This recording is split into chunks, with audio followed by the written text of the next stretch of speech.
I'm Damien the DM from Adventures in Aurelia, a collaborative storytelling experience told through a game of Dungeons & Dragons, part of the Gonna Geek Network, just like the show you're checking out now. Shows on the network are individually owned, and opinions expressed may not reflect others. Find other epically geeky shows at GonnaGeekNetwork.com. Capes on the Couch podcast is for entertainment purposes only. Dr. Issues is a psychiatrist, but he is not your psychiatrist and does not have knowledge of your individual situation. For any personal mental health concerns, please consult your own healthcare providers. For medical emergencies, please call 911 or the designated number in your area immediately. Remember that you are not alone and help is out there.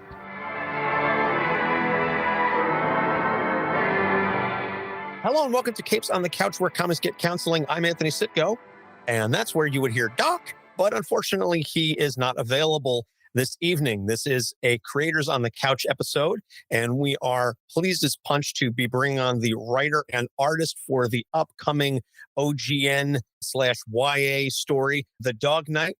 Welcome back to the show, Jeremy Whitley. Jeremy, thanks for joining us once again. Oh, it's my pleasure. And for the first time on the show, we've got the artist for the book, Bre Indigo. Bre, thank you so much for taking the time to meet with us. Totally my pleasure. Thanks for having me. Yeah. So before we get started and talk about this fantastic book, Jeremy, this is your third appearance on the show. We had you on to talk about Unstoppable Wasp, Honey Van Dyne. You were actually the very first creator that we ever had on the show. And then I spoke to you again at New York Comic Con, but it's been a hot minute since we talked to you. So how have you been? Good. Yeah, that punch card has been gathering dust in my wallet. You know, I haven't quite got the three punches yet. But yeah, I've been good. Not doing a bunch of conventions as most everybody hasn't been, but it certainly has not stopped me from continuing to write. In fact, it's facilitated my tunnel vision of writing even more. Awesome.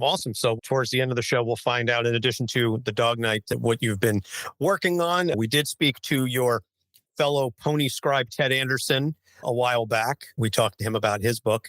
So we'll certainly ask what else you've been up to. And Bre, so aside from this, why don't you go ahead and tell our listeners some of the books that you've worked on prior to this, and anything that, well, I guess we'll save the stuff you've got coming up for later, but what are some of the books that you've worked on before this? Okay. So I have one book out right now, which is Meg, Jo, Beth, and Amy. It was written by Ray Firstero, and it was a modern retelling of Little Women. It came out in 2019, I think. And before that, I was doing webcomics, essentially just trying to monetize that, to do it as much as I can. And my current ongoing webcomic is Jamie. And it's for free for people to read on Tapas and Webtoon. And for the most part, those have been my two, not those have been my two, but that has been my main focus on top of working on Dog Knight stuff. And I have only a couple other things to work on. So I'll just save it, I guess. But that's about all I've been doing. All right, that's fine. Listen, you don't have to go crazy. Certainly, this was a very involved book. I believe it's 200 pages, 200 plus pages. So this is not your standard 20-something page issue of a book, or even. I was working on it and the other book that's coming out in around the same time, North Ranger with Ray Firstero. I was working on them at the same time, as well as Jamie. I don't know how I did it. I think I went into a fugue state. Well, if Doc were here, I'm sure he would have something to say about that. But I, just speaking as a non-professional, but someone who's done the show for 5 years and has at least a passing knowledge and osmosis of these things, that doesn't sound too healthy. I hope you were able to get some sleep. Trust me, I definitely prioritize mental health and self-care during the same time. Excellent. Love to hear it. That's what we're here for. We definitely appreciate that. So let's just dive right into The Dog Knight. I guess we'll start, Jeremy, as the writer here. We'll start with you. The impetus for the story. I ask this of every creator that I bring on. Where did this idea come from, and how long have you been kicking this around internally? Well, this one was a strange one because I feel like the majority of my graphic novels, my comic stuff like that is kicking around in my head for some amount of time beforehand, and then I write stuff and it sits on my computer for a while, and then if I'm lucky, it finds a home, and I have to re-edit it and write more stuff and come back around to it.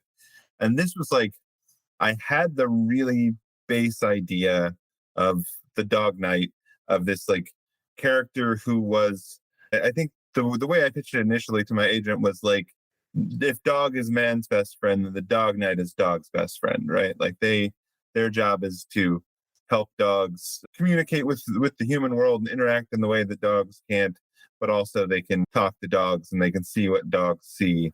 You know, there's all these sort of hidden things that dogs can see. And that was like the really baseline idea I had. And of course, I had like this idea of it being a coming of age story in there where you've got a character who's, I think in this case, knows who they are, but is still trying to figure out sort of where they fit into the rest of the world. And I had next to nothing on this. I had, you know, that and some basically like the ideas of the characters of the Pawtheon and then of Frankie. And I sort of like threw that out to my agent and she was like, oh, I think I know the perfect place for this. And the next thing I knew, we were signing paperwork with Firewall and Friends. They, you know, just glommed onto the idea immediately. They loved it. They love books about dogs in general, but sort of all of the bits and pieces of it, they just got immediately. And it was a strange experience of like, usually by the time it gets to pitching, I have just outlined a thing to death and I'm already tired of it by the time that like other people see it. So this was like, I was still very much in that like figuring things out phase and it was sold. And I was like, oh, wow, I guess we should figure out like who's drawing this and where we're going with the story. And Firewall and Friends was they were really excited about it and they wanted to sort of figure out the art style themselves. And I was like, look, you know, you can bring me people that you like.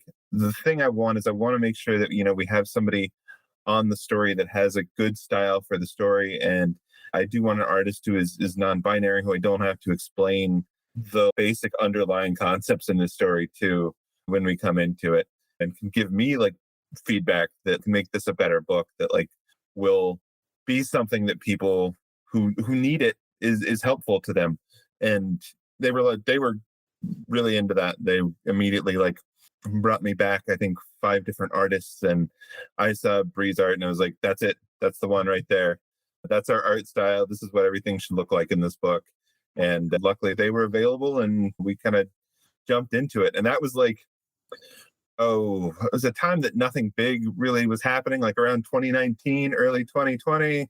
Yeah. You know, It was like we were talking about it a little sooner than that. And then like once we signed, it was just like, oh, but like I literally remember the day. I was just like, I'm about to start on the pencils. And then it was like COVID. And I was like, I guess I'm staying inside.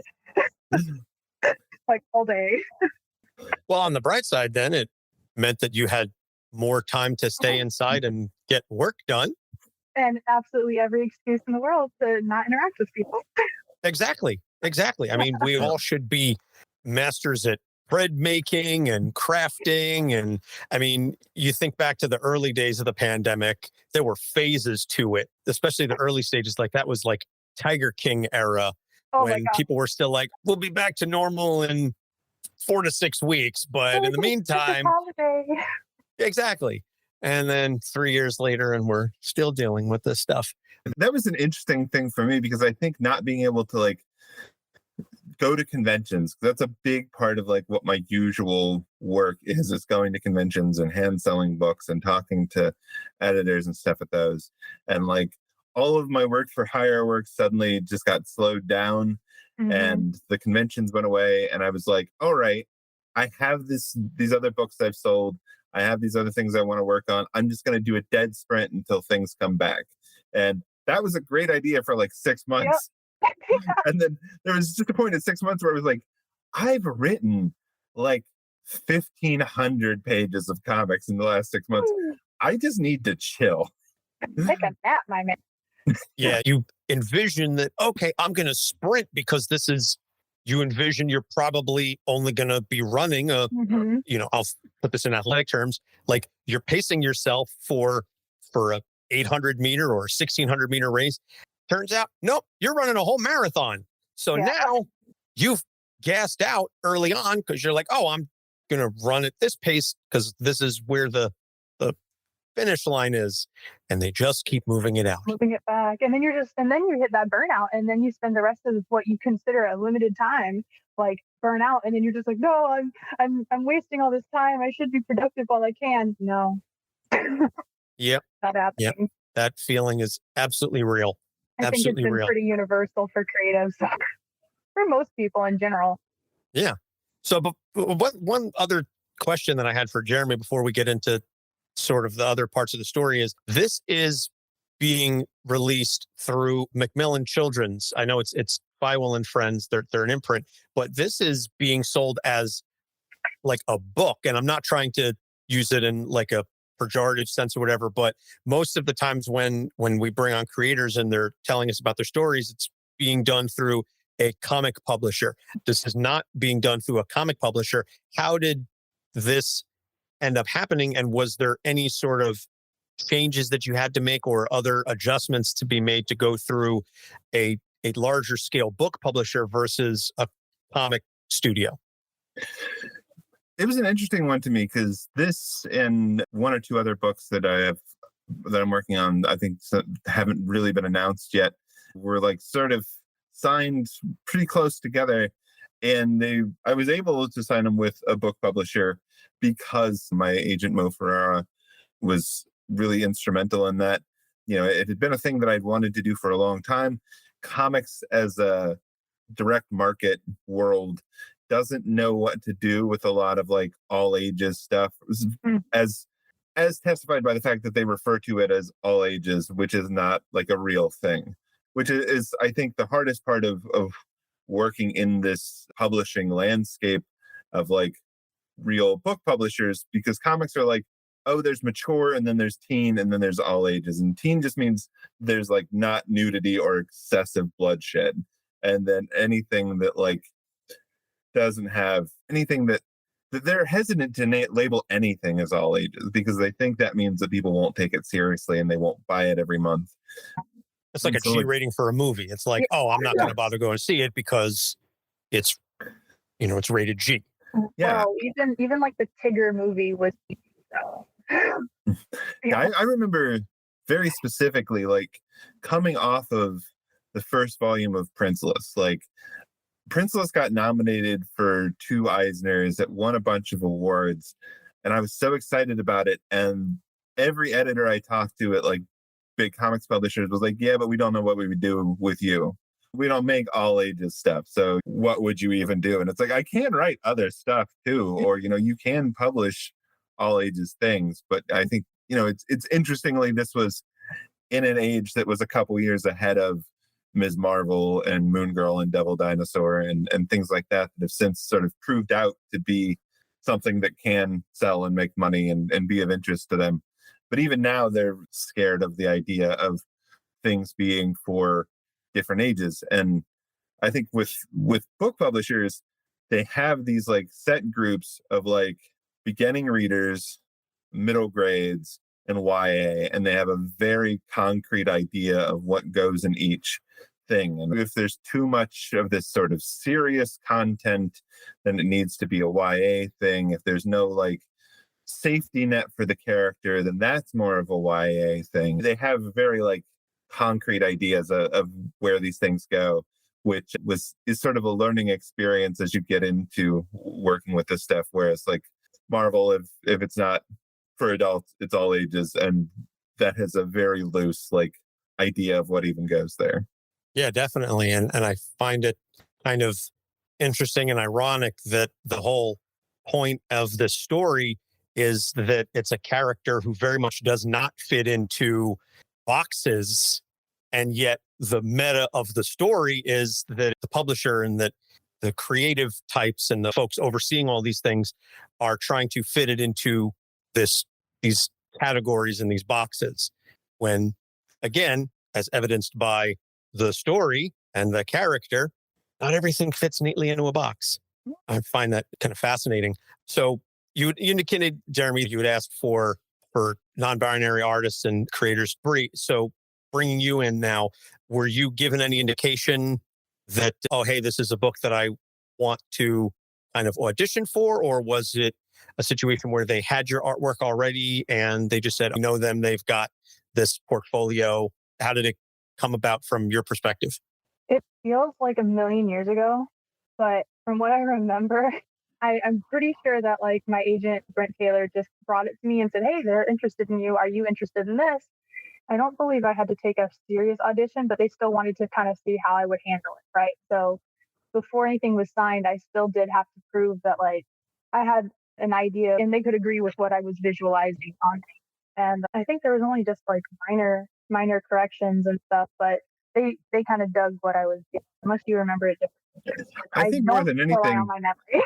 yeah, I think more than anything, they just wanted to like make sure you could draw dogs because that's not something that pops up in every comic. And it's like, there's going to be a lot of drawing dogs. So, Well, like, I fooled you all because I had never drawn a dog before a day in my life. I just was like, all right, but you got a stylized dog now. And I just was like, let's make it happen. So I was actively developing a style as I moved. I mean, and now you've drawn so many dogs. I've drawn so many dogs. And each of them are very distinct. And again, we'll get into the Pawtheon in a little bit. And I definitely did appreciate the characterization here. So the next big question, I guess, or discussion that I want to have is the importance of representation. Obviously is huge right now. And I love that we are hearing stories from and about people who are not just cisgendered, hetero, white, Christian, Judeo-Christian males. Love that story, or love that the focus is being spread beyond that. So Jeremy, what were some of the things, I guess, that made you want to tell this story and open up the representation? I mean, that's always been a big thing for me. My first real like published stuff is Princeless, which is very specifically written with like the idea of my daughters reading it, of them having a princess who is a warrior, who is somebody that looks like them, that they can see out there in the world. And I think like by and large, I feel like I could write characters who are not white guys all day, every day, and never get anywhere close to like balancing out the scales at this point. It's exclusively non that, and you still never catch up. Yeah, I want to write something that like is different than what's out there already, that like will mean something to somebody, that has some sort of representation. And I mean, I think that's spread from Princeless to, you know, I sort of spun off into Raven the Pirate Princess because I wanted to do something more with representations of different sexualities and genders and stuff like that. And then I think Dog Knight, wanting to have a character who is non-binary, who's somebody who's dealing with questions of gender in themselves, and just sort of that it ends up going through the whole comic that you see sort of different people who express these things differently, I think is incredibly important at this moment. I can't imagine that at the time that I was initially writing this, that was like as on my mind, like as on everybody's mind as it is right now, with the number of bills affecting trans people and specifically aimed at trans people and drag performers and anybody who's not sort of presenting their gender and sexuality in the way that a small group of very enthusiastic people feel is the correct way. That right now is extremely important to me, because I see my kids and their friends and my friends dealing with these things at different points and different times in their lives, and just the outpouring of hate and anger around this right now is just, it's so bad. It's so unfortunate. And I think so much of it is aimed by people who don't understand any of it. Like, they don't understand who the people are that they're aiming these things at. They don't know people like this, or they don't see these kind of stories, and they don't read these kind of stories, and they don't consider that the people that they think are on the other sides of these laws are actually like real people, and seven people who can be heroes in their own right. So it was important to me to have a hero who was a person who was dealing with these sort of questions of gender and stuff like that. And in Frankie's case, like, not even necessarily a question at this point, that like it's settled for Frankie. Like, Frankie knows who they are. And that was important to me, is that it not be just necessarily a coming out story, that it be a story about a character who is out, but is, you know, still sort of trying to figure out where they belong in all of this. All of this. Just the next steps, because it's like coming out is not the biggest deal, and some people are very welcome when they come out, but they still have a lot to face because society still is the way it is. You can be loved at home and then step out that door and face so much that you're not prepared for. Exactly. And for so many people, coming out is not just a one-time thing. It's a constant recurring thing. I don't want to necessarily analogize it to a wound that won't heal, because I don't want to, again, make the analogy that it's a bad thing, but it just in the sense that it's something that has to keep getting impacted over and over and over again. It's never a situation where it can just be and then the individual gets to move on and deal with the rest of their life, that they're constantly having to address first and foremost, whether they're non-binary, gender fluid, trans, whatever the case may be. It always has to be brought up, and it's this constant process. One last question I had sort of spinning off of that before I get into the next one is, was Frankie always originally designed as non-binary, or was it like, did you know that you wanted to write a story about someone who just wasn't necessarily cisgender hetero, and over the course of kicking around ideas it turned into non-binary? Or I'm curious about, I guess, the process. Or was it like you're starting from the first thing, okay, this lead character is going to be non-binary, and then everything builds off of that? I'm pretty sure that from the very beginning, in talking about the main character in the story, that they were looking back at my notes, they were always going to be non-binary. I think for a while it was a question of whether their name was Frankie or Charlie. And I feel like there are a lot of Charlies in media right now, a lot of non-binary and female characters named Charlie. And I was like, you know what? I'm going the other way. If there's a bunch of Charlies, I'm going to go this way. And so, yeah, from the outset, that was a thing. And I wanted it to be a question that, like, there were characters in the story that had issues or questions with this, but with the dogs, that was never going to be an issue. That the dogs are cool. Like, dogs take you at your word. You are what you say you are. They don't have a problem with it. Because dogs love unconditionally. There is not a question about that. So this next one goes to both of you. And I'll preface this by saying that, just generally speaking, from a high level perspective about our show, is we focus on the mental health, and we really do our level best to not delve too much into the weeds on political or sociological topics, insofar as we want the show to be timeless. And so we don't want to necessarily talk about whatever is happening in the world right now, but we're also obviously cognizant that that's not always the case, and that you have to address the fact that art is created as a product of the world during the time in which it's created. And so I put the question to both of you: is making a book like this at a time that we're in now, where you essentially know that it's going to be challenged, banned, there's going to be pushback to some degree on just from jump. As soon as people hear about the basic elevator pitch plot line of the book, they hear, non-binary, it's a character of color, like right off the bat, boom, there's going to be pushback on that. How does that impact your artistic process, knowing that you're going into this with that kind of pushback on a story? I'll start with Bre on this from an artistic standpoint, going back to the representation, but starting with you on this one. Well, might be naive of me, but honestly, I'm done trying to justify my humanity and people like who are not what people want them to be as humanity. Like, I'm done. I don't really care what they think. Like, this book exists for the people who it's going to help.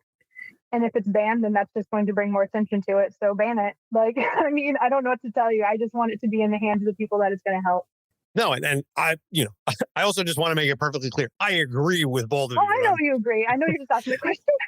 I just wanted to make it crystal clear that I'm in no way, shape, or form condoning or defending those jackasses, especially the head jackass down in Florida, that want to ruin things for everybody else. So, Jeremy, to you then, as the writer, again, when you created this, there wasn't as much of a focus as a country and in the media as there is now.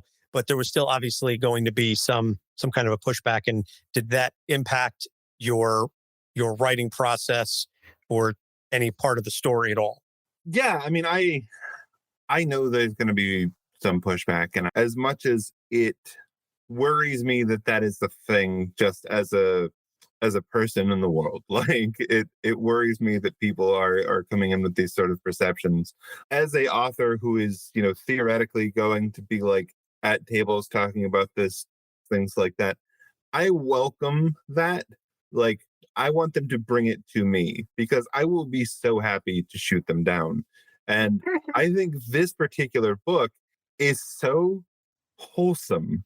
Like, that this character is so, like, good and themselves, that, like, there are no alternative motives to Frankie or to any of these characters, that, like, that it is a story that could have a straight white protagonist, but it doesn't. And that is something that, like, when they look at it, they can't possibly say that, like, oh, it's trying to influence our kids to do this or do that. It's like, no, it's like, it's a story about this character going on this somewhat fantastical adventure with these magical dogs. Like, object to it.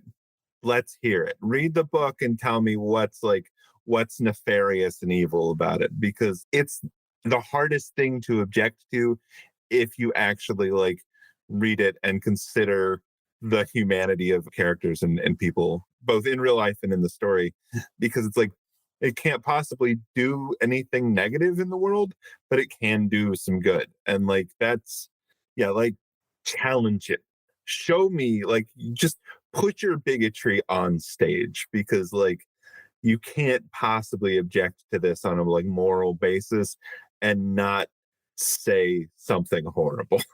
I mean, they will, because in the end, it's not really about even being proven wrong. And I think that's where our point of views might differ, is that I have had enough experience to just see, well, not like that. We all haven't had our experiences regarding, like, race, gender, and sexuality and all that stuff. It's like, at some point, people who are against this, people who are bigoted against these identities, they just try to intellectualize their hatred, and then once they get to a point where their bluff has been called and they're being challenged, it just shows what it is. It's just bigotry, right?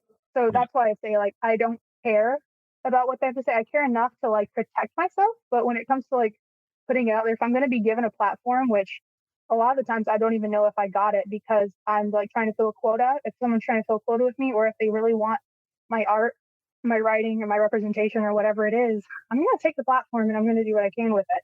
And that's what I say. I am nervous, right, about, like, it getting negative attention, because I don't know how big it might possibly get. I want it to be in everyone's hands, as much as it can be, but I don't want people, like, threatening my life over something so stupid, especially, like you said, it's wholesome. But when Meg Joe released, I remember when I was working on that, just really quick, Lori, I mean, spoiler alert, but it's been out for a while, and also it's a retelling, but Lori kisses Joe without her consent. And no one said anything about that. But the simple fact that Joe was like, I'm a lesbian, I, like, any negative things that people have said about it has just been about that. Like, it's not appropriate. And I'm like, all she said was she likes girls. There wasn't even a love interest for Joe, So Yeah. they're just going to cling on to anything, because in the end, it's against their core values. That's all that matters. So Yeah. that's just my And hot take. I think we're very much on the same page there, where it's like, thing they can say about this book is much more likely to make them look like a stupid bigot than it is to Yeah. get anybody on their side.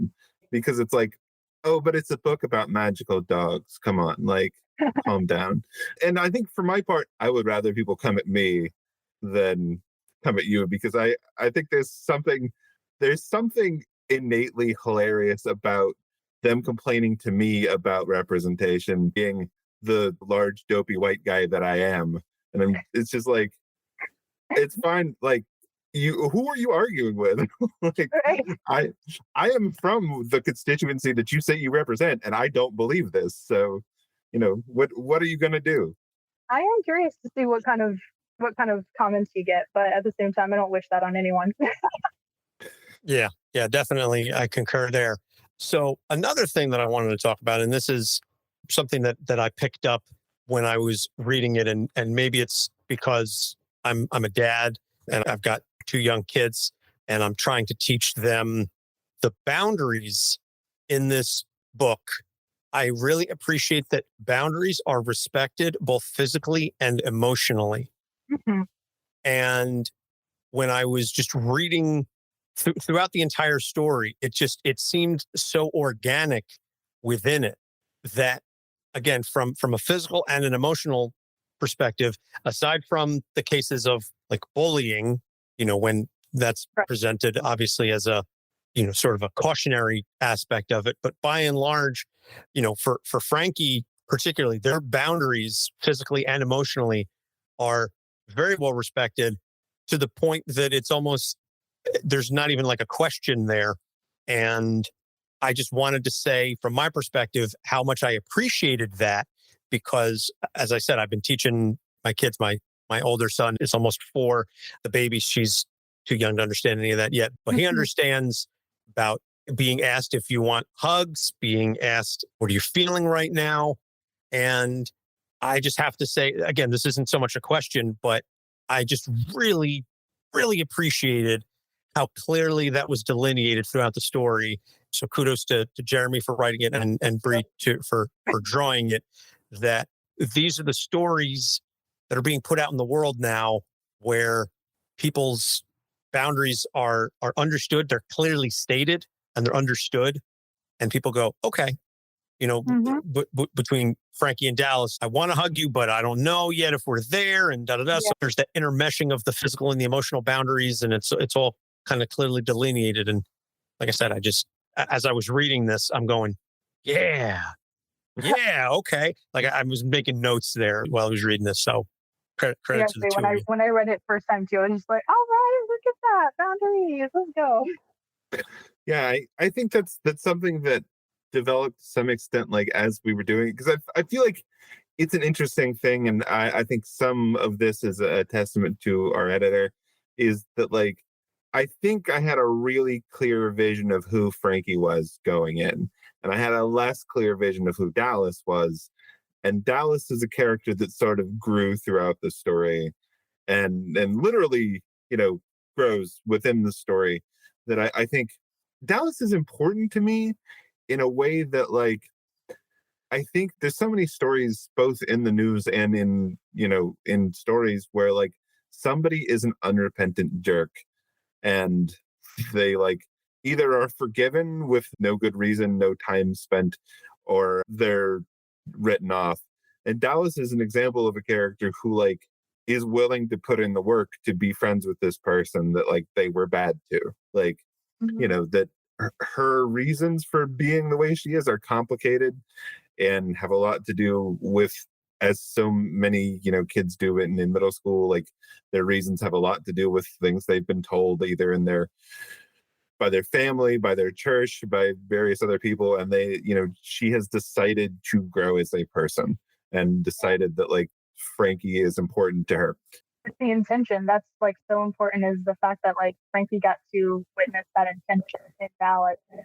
Instead of Dallas being like, hey, I want to be your friend again, and then Frankie saying, and then Dallas being like, oh, okay, well then I see how you are. And that's what I'm so used to seeing in kids dramas and teen dramas, and it's just refreshing to see, two people who adults might not see as mature, like having mature conversations, because this is something that should be normalized, is like adults should perform boundaries and communication skills for children to learn from, and should be something that we implement into our society a lot more.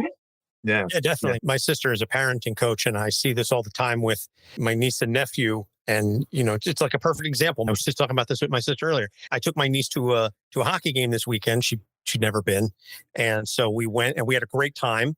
And at the end of it, I was saying goodbyes to her and stuff.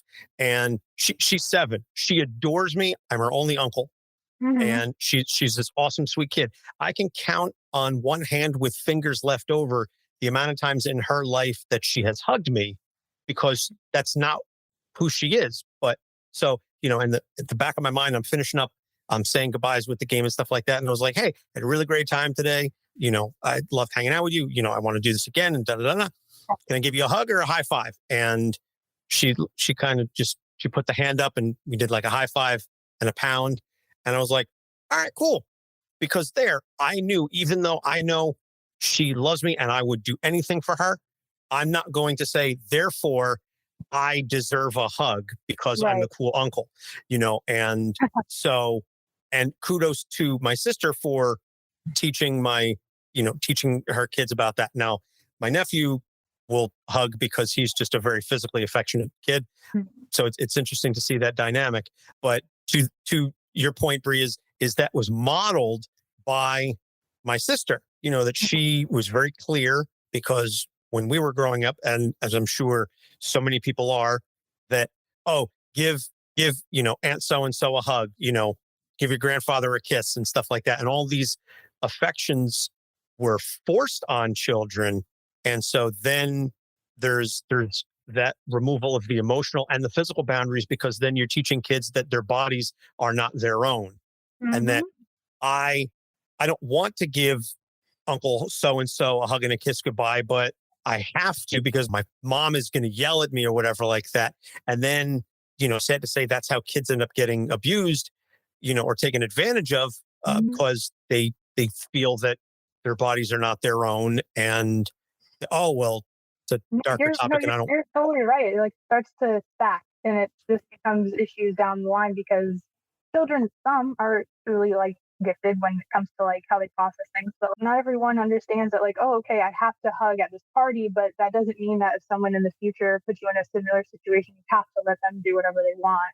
And sometimes people will grow even worse about physical touch because they never had a chance to process it, and now there's not even an opportunity for that to be a part of their life with their own limits. Right? Me and my wife are incredibly different. I'm a very affectionate person and she's very touchy person. And that's something I even had to learn to communicate, because I wasn't taught about boundaries like that. I just developed the boundaries at 29, and I had to go to therapy to learn to do it, so. Yeah. But it's interesting to see that. Sorry. Go ahead, Jeremy. And I think going to your point of parenting and reinforcing that, I think reading the book, it should be obvious to some extent that Frankie has figured some of this stuff out, because Frankie is a dope ass mom. Exactly. Diane, I think as I was writing her, I was like, Diane's great. Diane really just nails it, is there for Frankie every step of the way, is willing to go along with things even if she doesn't really understand the reason for it. She is there to support her kid. And that was, I think, a rule going into it for me, is Diane is right on it. She's very smart, but she's not going to be the one that forces her kid to do this, that, or the other. She's going to give Frankie options. And it was important to me to sort of reinforce stuff with the parenting in this, that is often, I think, undercut in a lot of YA literature. I think a lot of times when parents are portrayed as being as caring about their kids, a lot of times they're the upper class parent with a lot of extra time to be helicoptery.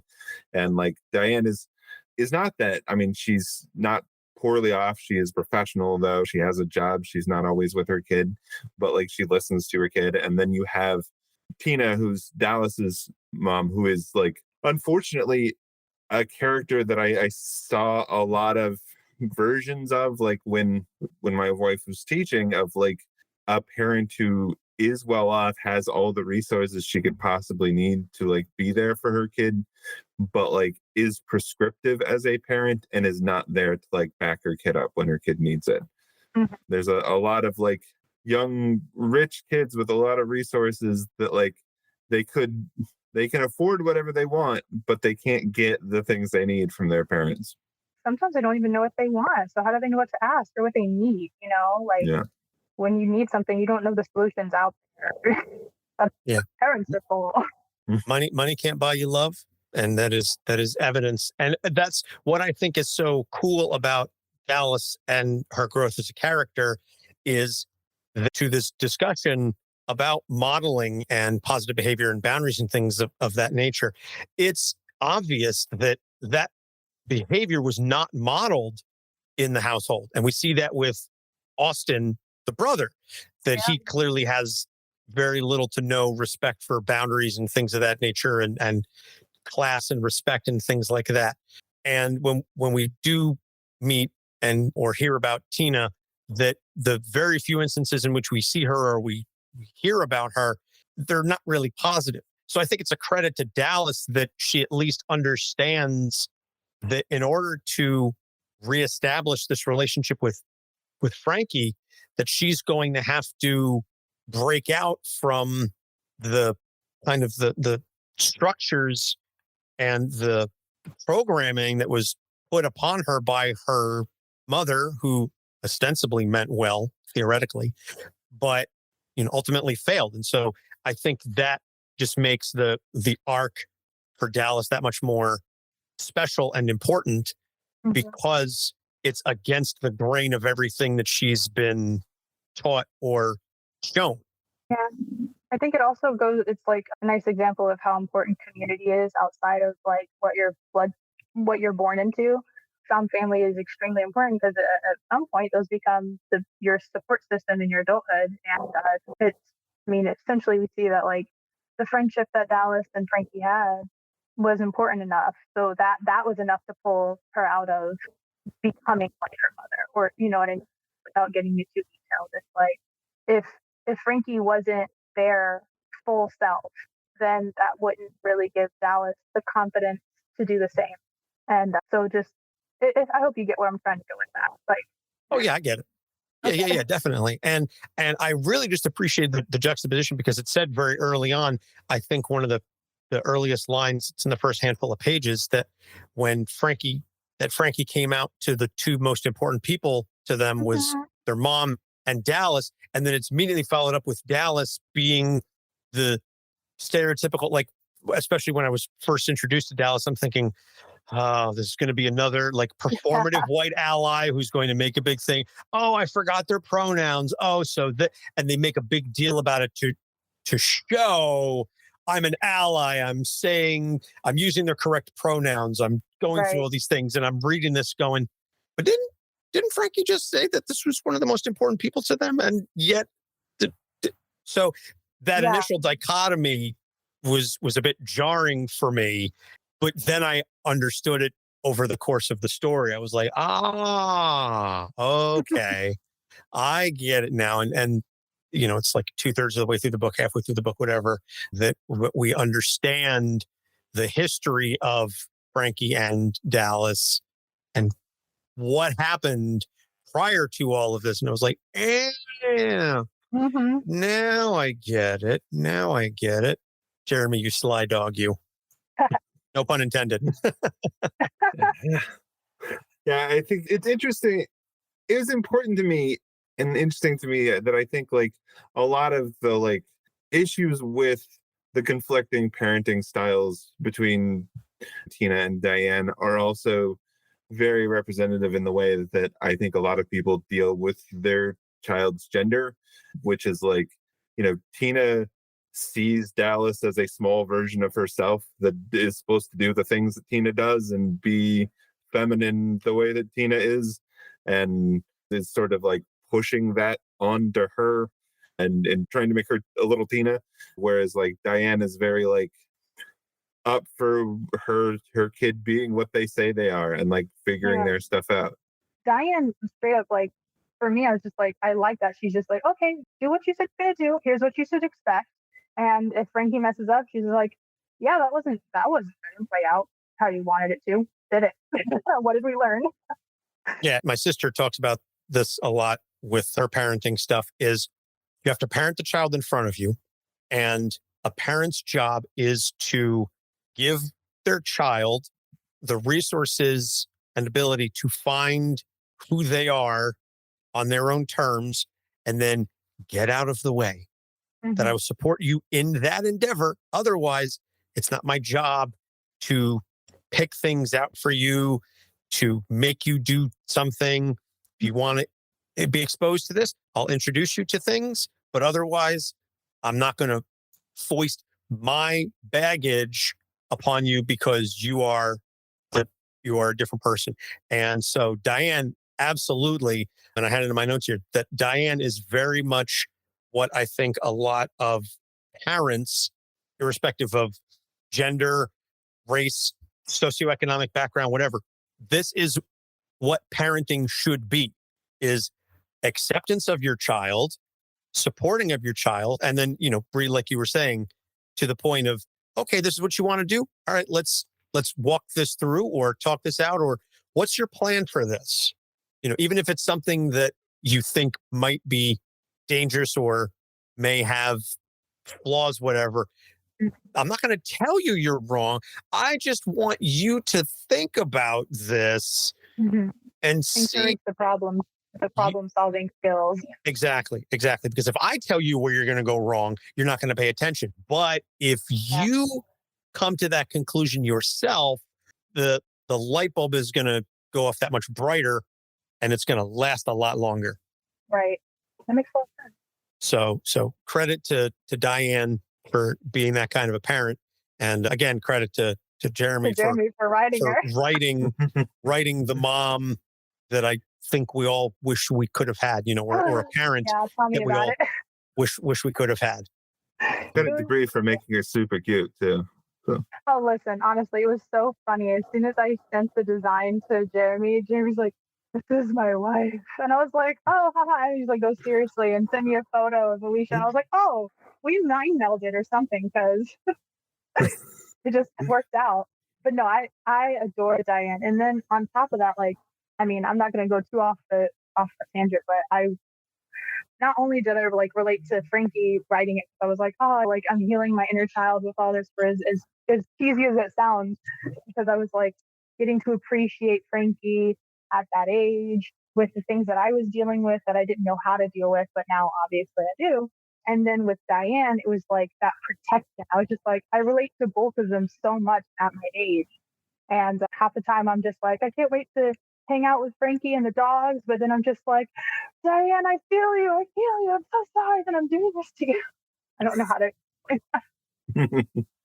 to. Now, Frankie, because we've been doing a lot of talking around Frankie and about the other peripheral characters, but at the end of the day, this is still ultimately Frankie's story. We'll get to the Pawtheon in a minute, but I would imagine that it's very difficult to craft a positive and lighthearted story when, let's be honest, it's difficult being a teenager, in that age range. I forget, how old is Frankie in the story? Frankie is in 7th grade. So I believe they're in the 12, 13 age range. Okay, 7th grade. Yeah, so that would be around 11, 12. So yeah, so a tween, but teenager. So that is incredibly difficult period in anybody's life. So everybody is trying to fit in or figure out where they fit in and who they are and things of that nature. Non-binary on top of that. And again, not a pejorative, but just it's the simple fact that in the society still, it's not something that is always readily accessible. And I do appreciate that aside from the handful of bullies, we don't go through the LGBTQ tragedy tropes that are so common with that. I do appreciate that. But then on top of that, now they have this additional responsibility foisted upon them that they didn't ask for. And countless stories are told about superheroes and the responsibility is thrust upon them and things of that nature. But how did you find a balance in having a character who's got so much going on internally and even externally and still manages to maintain that inner fire of positivity and spark of joy?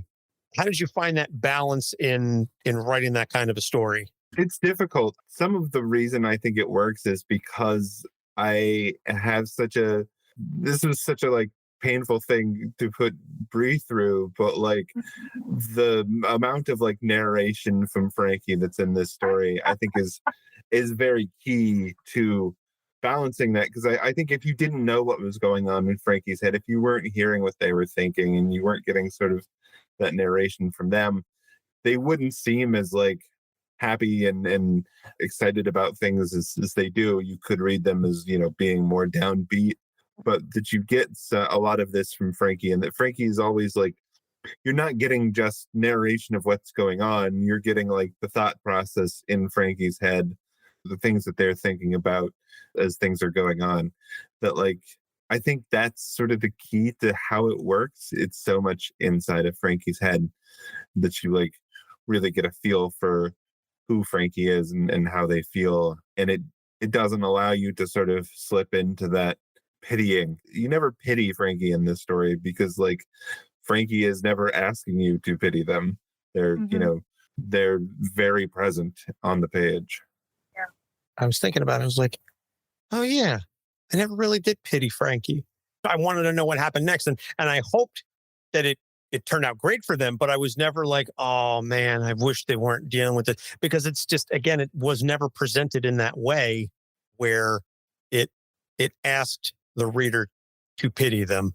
So again, that's a credit to you. Yeah. And I mean, I think even there are obviously, there's one particular part of this story where Frankie is very upset and very frustrated. And I don't think like, even in that, Frankie is ever really like, you should feel bad for me. Frankie's like, they're just so angry about this. There's a point where their captions are just, like, which is Those are fun pages. Yeah, which like, that's definitely a caption that I've had in my head before, like where my thoughts about the situation aren't, this is very bad, I am very sad. They're just like, Yeah. I do appreciate that Frankie's allowed to have like, I mean, obviously they're a cartoon human, but like I like that they're allowed to have human flaws, and still it's not like, oh, you're a bad person now, or you should feel bad about that. Like mom still comes in with a lesson, but it's never to shame Frankie, Yeah, and again, that just goes to speaks to the character that Diane is. She's going to sit there with Frankie and console them as they're dealing with stuff. She may be sneezing her head off while she's doing it, which I thought was just a cute little touch that to make Diane super allergic to the dogs. I thought that was a fun thing. So last bit of characterization that we're going to get into is the Pawtheon, which again, just chef's kiss on the name. Just really appreciated that. How did you come up with and decide both the virtues, and then you had to match them to a particular breed, and then give each of them a very distinct characterization? What was the thought process there? It was like, oh, I'm going to match this breed with this virtue, etc. I don't know, man. I think like it was pointed out to me by somebody who's been a friend of mine and has read my writing for a long time, that like when they read the Dog Knight, they were like, oh, you've been writing My Little Pony for a long time. And I was like, I have been writing My Little Pony for a long time. And these are in essence like the elements of harmony, but for dogs. Because the elements of harmony are all like, what does it take to be a good friend? And this is not about being a friend. This is about being a dog. What do dogs value? Which I think was like the question that I sort of like started with from the Pawtheon, is like, what do dogs value? What do dogs think is important? And it's like, it's clear to me that like loyalty is obviously a thing. Like dogs are loyal. Dogs obviously care about, justice. They obviously care about the way things smell. I didn't want all of them to be unquestionably positive. So like stubbornness being a thing that they value is an important differentiation to me. Mm-hmm. But yeah, the other ones are, kindness and honesty. But like, I think a lot of them were like, I had the idea and then I came up with the name. And then I think most of them had breeds attached by the time they got to Bre, but I think some of them were a little more ambiguous.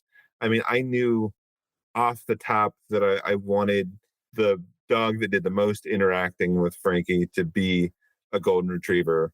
And the idea of like, what's better than a golden retriever? Oh, obviously it's a platinum retriever was like, to me, that was like, I'm the smartest person in the world. I've done it. That one. And I've peaked everybody. That's it. Yeah, that's the career. That's it. I'm hanging it up after this. Doesn't get any better. That one and the Yorkshire Terror were the two that I was like, I'm the smartest person ever. I've done it. I've solved comics. Because like the idea of a Yorkie who thinks he's Batman is like so good to me. Like when I had that idea, I was like, that's so good. Absolutely. Every little dog thinks that they're this massive hulking thing. The only possible thing that might have been funnier is a Chihuahua. But yeah, but I was like, every time he talks, I want it to sound like Batman, Wolverine, or Darkwing Duck. Like that's the range of like his emotions. He needs to sound like one of those characters. He is in a completely different story from everybody else. He thinks he's in a noir detective story. And we are just like visiting his comic when we're in his chapter, which I think Bre does incredibly, because the chapter of the Trial of Justice is all sort of done with the black background that like, even if you're a kid and you don't really recognize that like that's what's happening when you're reading it, it so obviously feels different than the chapter before it or the chapter after it. You know, just by having that black background, it changes the context of it. It feels different. Sarah's expressions are the best. Like, I mean, honestly, I got to say everybody's expressions are the best. It was fun to draw his little. I also love, if you ever wondered whether a dog had a Scottish brogue. Yeah. Now you know. I really walked myself into a corner with that one, because that just meant that I had to write a Claremont X-Men accent for that character the rest of the series. Claremont X-Men. Oh my gosh. Yeah, like a more McTaggart or... Yeah. So he just has to sound like Banshee from now on. Like, you know, it's just that kind of setup. I was like, oh, I've really done it now. Got to bone up on my Scottish slang. So I think you did a better job with it. So to some extent, it's up to the reader to read it with a Scottish accent. They have to participate in this. Let's put the onus on them. It's not my responsibility. I just wrote it. You thought it. So the last question I have before we start wrapping things up is, do you have plans for more stories in this universe? Oh yeah, it is a trilogy to start off with. This is just the first book. Bre is already well underway drawing the second one. I have already written the third one. I would love to do more beyond that. That is what is planned so far, though. So if people are enthusiastic about it and love the book, there's definitely more stories to tell there. I've told my editor I just want to do a whole book that's about terror. I just want, the terror's version of like a Batman the Animated Series episode. Am I the only one who would want origin stories for all the dogs? So, no, give me. Shut up and take my money. Yeah, right. No, I want to know I would all absolutely do it. Yeah, absolutely. I want more stories about how the Pawtheon was created, and there's just a mind full of stories there that could be created about all of the dogs, because they're titles. So prior to each of these dogs, there was another dog that had that title. So I want to know about them too. And then the one before that, and what happens when the mantle gets passed. Exactly. Multiverse is very hot right now. Right. But do they have multiverses of dogs? Like, honestly, there's a void right there. We can fill it. Listen, yeah. I'm here for it. Just inject it right into my veins. Gimme. The multiverse of Wagnus, Yeah. Oh, boom. There you go. Trademark that, copyright it, boom.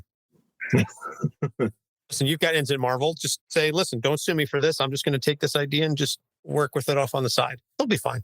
They've got enough money as it is. I'm sure they see it that way. I'm not really so sure they do, but we'll see. We can be very convincing. Get Diane on the case. She's a lawyer. She can talk him into it. If anybody could do it, Diane could. Absolutely. So we're going to wrap things up now. Jeremy, thank you so much for taking the time. Where can people find you on the internet, and how can they read more of your stuff, and what have you got coming up? So they can find me online at my website, which is jeremywhitley.com, or on Twitter at jrome58. So it's JROME58. I'm also, Jeremy Whitley on Tumblr. So if you're still on Tumblr, if you're a diehard like me, you can find me there. Yeah. As far as what I've got coming up, I have some stuff with Marvel that hasn't been announced yet, so I can't say what it is. I have some more My Little Pony stuff coming up soon. We're doing some sort of classic literature adaptations, and they haven't said what mine is yet, but I know people will enjoy it because I had a lot of fun writing it. And I've got a new arc of Sea of Thieves that's launching soon. I know the trade is out in May. I don't know if the digital stuff is coming out before then, but we're revisiting our Sea Dogs, our original crew from the Sea of Thieves comics. Oh, cool. I wasn't even aware that there was a comic. Oh I'm out of yeah. it. Excellent. Excellent. So we'll have links to all that stuff in the show notes. Bre, what about you? Where can folks find more of your work and what have you got coming up? My website, Bre Indigo, BREINDIGO.com, is where you can find just all the art in one place without having to social media it all. And then my Twitter is Bre Indigo _.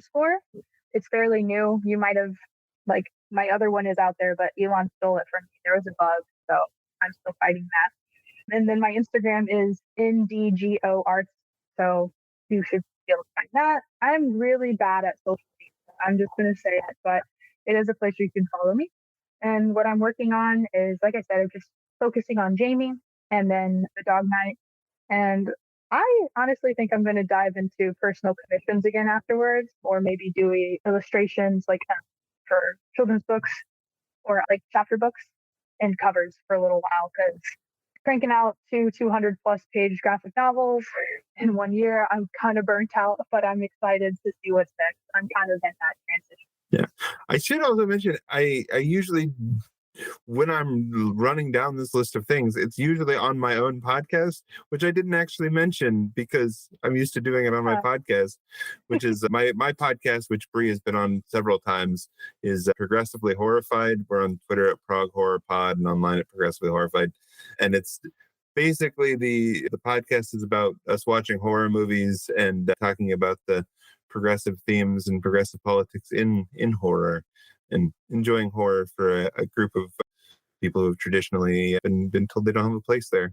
Yes, it's a lot of fun. I love going on. We're literally going to do it tomorrow, right? Yep.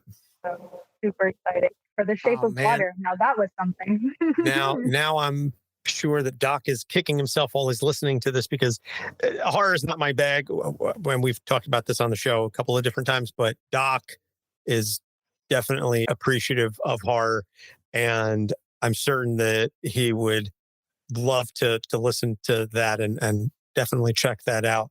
So I'll be sure to pass that along to him. And we'd love to have him on sometime if he has a horror movie he wants to talk about. There's definitely plenty of movies out there, horror movies especially, that handle psychology very poorly. That would be yeah. cool. Oh, he knows. The overwhelming majority of them do, in fact, handle it poorly. And so, yeah, I will pass that along to him. I'm sure if he can find time, he will do it. But clearly he has trouble making commitments to our show. I say that tongue in cheek. He's my best friend. He's my brother. I love him dearly. Yeah. I give him a pass. But so in any case, we are also bad at social media, but it is a necessary evil this day and age. So you can find our show, Capes on the Couch, on Facebook, Instagram, Twitter, and TikTok at Capes on the Couch. Our website is capesonthecouch.com, where you can find all of our episodes. And we're slowly building up the transcripts for the back catalog. As each of these episodes come out now, they all have a transcript, and I am working on filling in the transcripts for previous episodes that didn't already have them, because accessibility. And we are a proud member of the Gonna Geek Network. You can find us and a host of other geeky shows at GonnaGeekNetwork.com. Jeremy and Bre as well. I don't know if you've been on Play Comics or spoken to Chris over there, but he hosts a comic book oriented show, and he always has different creators on, and I'm sure that he would love to have you on to talk about this book. So I'll put the bug in his ear to reach out to y'all and, to continue to spread the word and love for this book, which you can pre-order. Where can folks find the pre-order for this book that drops on May 16th? It is in both of our Instagram bios and all over both of our Twitters as well. It is also on the website for Macmillan. There's a pre-order on there. So if you look up the Dog Knight, it's the first thing that pops up, and you can pre-order it now and you'll get it as soon as it comes out in May. You can also pre-order it at your local store, or a lot of comic book stores. Not all comic book stores have an account with Macmillan, but a lot of them do. Okay, well, we'll have links to all that in the show notes because, as Chris likes to say, it's a lot easier to click on things than it is to spell it all out. So, yeah, I could read out the whole URL. You'll be here for a minute. that's okay. That's okay. I take you at your word. So, Jeremy, Bre, thank you so much for taking the time to speak with us, and looking forward to having you back for the next story in the Dog Knight whenever that is done. Yes, thank you very much. I'm really excited for 2. Like, obviously, I love 1. Ooh, I'm excited for 2. Can't wait to check it out. So, for Jeremy Whitley, for Bre Indigo, and for the presently absent Doc Issues, I'm Anthony Sitko. Thank you so much for listening. We'll see you next time. Thank you. Capes on the Couch podcast is for entertainment purposes only. Dr. Issues is a psychiatrist, but he is not your psychiatrist and does not have knowledge of your individual situation. For any personal mental health concerns, please consult your own healthcare providers. For medical emergencies, please call 911 or the designated number in your area immediately. Remember that you are not alone and help is out there.